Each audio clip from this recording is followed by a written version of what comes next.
some authentic players here, actually. No, it's a bit typecasting, but if you let them come along this way. Where should we stand, Barry? These extras you got in. The extras, the ringers. Here he is. Yeah, stick them up there. Stick them up there. Oh, yeah, stick them up there. You don't want to get any involved with the artists. Right, hold on a minute.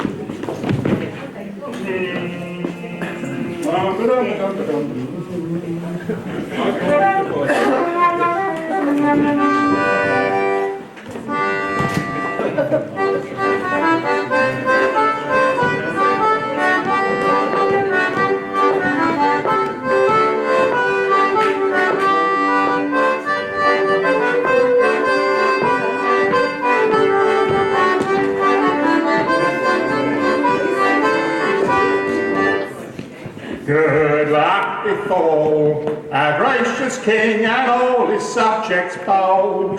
The tale we are now going to sing is true as e'er was told. In Folkestone town some years ago, as honest folks relate, a wondrous animal arrived, which caused such great debate. It settled in a field of wheat near Jacob's Mount on high, and screamed until it made the cliff to echo far and wide. The news into the town was brought and raised such great alarms that all the valiant Folkestone men betook themselves to arms. The sprat nets first around the field they spread in proper row, and then they shouted, "Boat ahoy!" to raise the fiery foe. The monster clapped its mighty wings and flew above the nets, and then the valiant Folkestone men were frightened into fits. All seemed lost. The town was doomed. Who could save the day? The townsfolk looked all about for a leader, oh so brave. I see one. I see one. In comes I, Folkestone Mayor. There's few here any wiser. I lay that you'd have caught that beast, had the nets been a little higher. But though I have my wisdom teeth, I never did such monster see. Pray, Master Boxer, tell the truth. What can this monster be? In Broad Street, Boxer lived. There he is. By trade, he mended shoes. He was the greatest wit in town and could explain the news. A traveller bold was Boxer brave. The foreign world he'd seen, for twice within his life, he had to Canterbury been. In comes I, Master Boxer. This monster we behold, why, it is a fiery serpent, with scales of blue and gold. Your worship, in a good large cask, we up the hill will roll, and then with the bung removed, you'll fire a musket through the hole. So when the serpent fierce alights, you'll shoot it through the head, and if you shoot it hard enough, I lay you'll shoot it dead. Your worship, pray don't be foolish. A butcher's boy did say. For if you fire and misfire, you'll leave here dead today. Though brave of heart was Folkestone Mayor, so equally was she wise. So looked among those there thus gathered for someone to deputise. Master Boxer, in the cask, shall to spot be led, and if you would the serpent kill, fire your musket at his head. So, Master Boxer in the cask was placed, though rather stout, such that cask and Boxer in it could do nought but roll about. Another plan was clearly needed, and at last they did contrive to set the field on fire and burn the fiery thing alive. So £50 they gathered up, the value of the corn, and swore on Monday morning next the fiery thing would burn. The reverend priest his counsel gave. Oh, thank you, Lord. Your sins are great. Said he, You have sinned against your Maker. You have sinned against me. Your tithe you do not freely pay. A church to sleep you fall, and therefore has this serpent brought a judgment on you all. This night pay all arrears of tithe, and all my other dues. Then some spiritual comfort I to give shall not refuse. Tomorrow early come to church, and then I'll plainly tell how Moses in the wilderness such serpents did expel. so crowded then was Folkestone church that Sunday like ne'er before, and if I judge the case in truth, 'twill be so full no more. Though the Lord was clearly on their side, the Folkestone folk thought it only right and fair, before they set the field on fire, to ask the Dover mayor. So let us have a letter wrote and ask his worship over, and send old Thomas Sandler this night with it to Dover.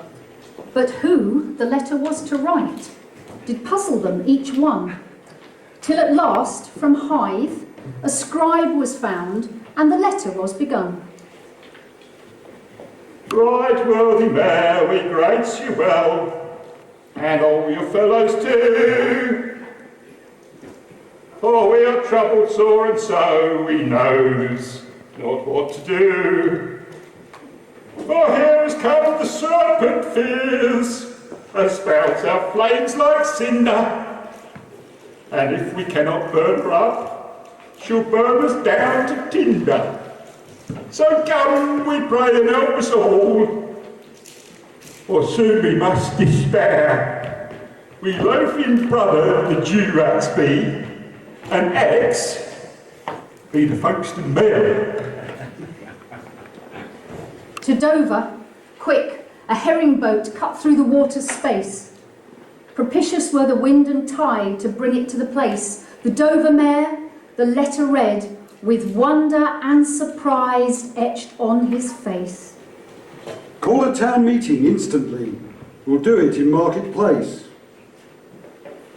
Good men and gentle women folk, attend, I pray, to me. The Mayor of Folkestone asks our help and send her apologies. She says that how a serpent fierce is come that spouts out fire, and we must go and kill it dead, for that is her desire. So let us all to Folkestone haste, and show our valorous might, and blow this fiery serpent up, or shoot him dead outright.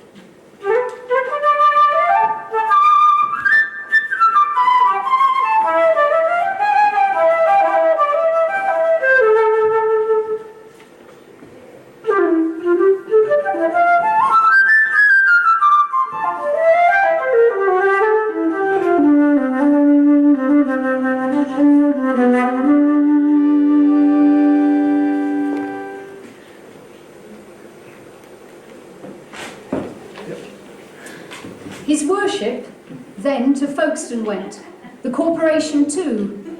Beside them marched a numerous tribe to Folkestone town on foot, the train line being closed and replacement buses were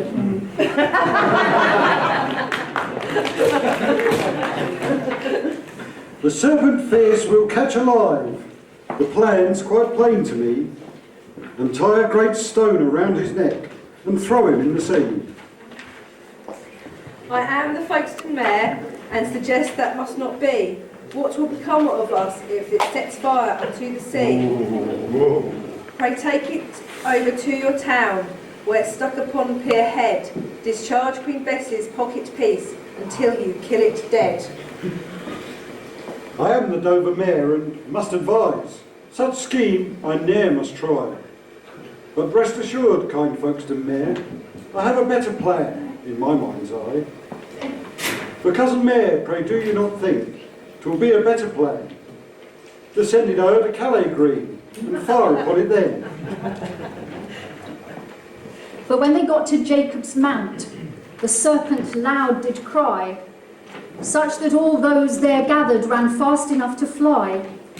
They did not stop until to town they safely did arrive, and then, to control the scattered force, the valiant mares did strive. But one brave scout stayed there strong, his net o'er the Serpent threw, and off he went to tell the mare, I've caught the fiery serpent foe. Meanwhile the rest brought Boxer's cask, and o'er the Serpent placed, when soon our worthy mares were seen, approaching in great haste. I am the Dover Mayor, and invite you, Folkestone Mayor, into the bunghole to peep. Tell us what the monster is that so disturbed your sleep. I am the Folkestone Mayor, and in respect, you should peep him first. You should peep first at him, for Folkestone town is only called of Dover town a limb.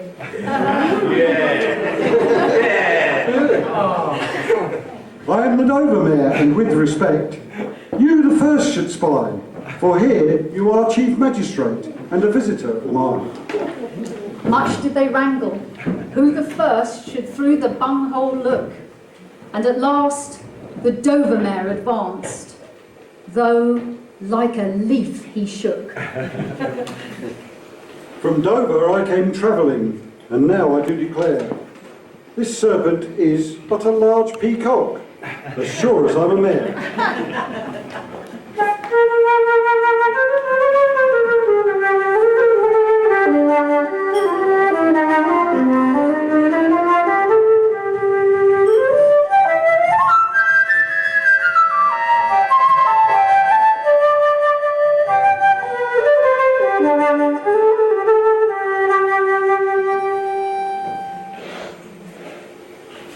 Great was the joy in Folkestone town, with feasting and good cheer. A fair has ever since been held that day called Gooseberry Fair. The story ran through the country, as stories always do, and Turkey, Folkestone town was called, and Turks the men so true. The men of Dover to their fame had some small claim at least, and in the neighbourhood were called the wise men of the East. So heaven protect the Folkestone Turks from serpents, keep them free. And when another monster comes, may I be there to see.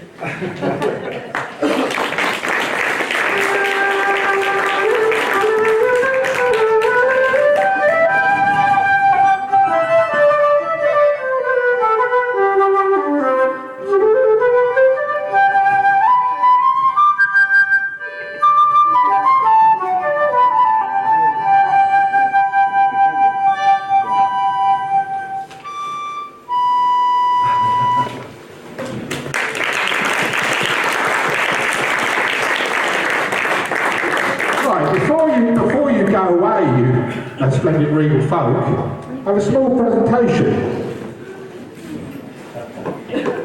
In honour of your debut performance, we would like to present you with one of the original source books from whence we got this story. Kindly provided to us from the Sandgate Society, who had a supply of these. The backstory is that in the early 1970s, Mr. and Mrs. Neville, who had an art gallery in Folkestone, produced this pamphlet with a story in it, and it's reproduced from a work of 1825. And this nice pamphlet here, which is printed on very nice paper, has got all the words plus more, and it's got some rather beautiful illustrations. So for the Mayor of Folkestone, thank you very much. Thank you. And for the Mayor of Dover,